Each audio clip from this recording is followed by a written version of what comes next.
Décompresser, se reconnecter à ses émotions, améliorer ses relations avec les autres, être plus créatif, apprendre ou réapprendre à être soi-même, s'affirmer, gagner en indépendance, booster sa confiance en soi, sont les 8 bienfaits de la solitude, selon Marie-Claire.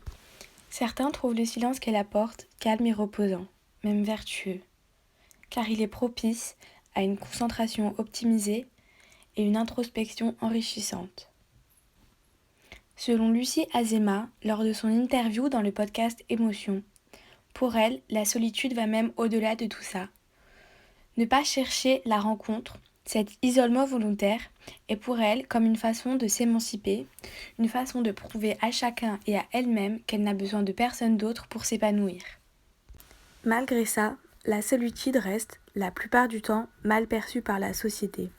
Par exemple, lorsque l'on punit un enfant dans le coin, l'enfant est alors séparé de la communauté qui l'entourait, ou alors, lorsque quelqu'un est célibataire, on aura souvent tendance à le pousser à faire de nouvelles rencontres pour éviter le fameux coup de blues qu'entraîne une solitude trop prolongée.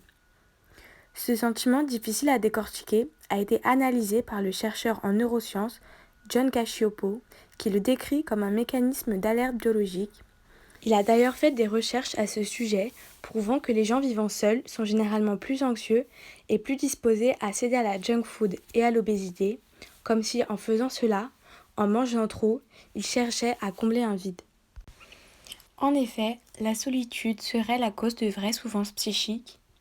Selon certaines études, la solitude subie, chronique, durable, contribuerait à créer un terreau favorable à la mélancolie, la dépression, mais aussi à des maladies neurodégénératives comme l'Alzheimer.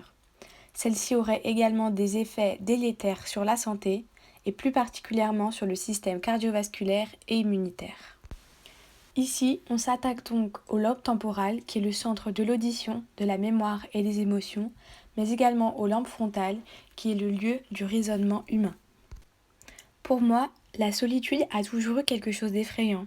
J'ai toujours été très extravertie, avide de rencontres et de nouvelles découvertes.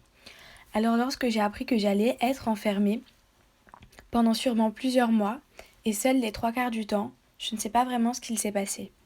Il y a eu plusieurs phases.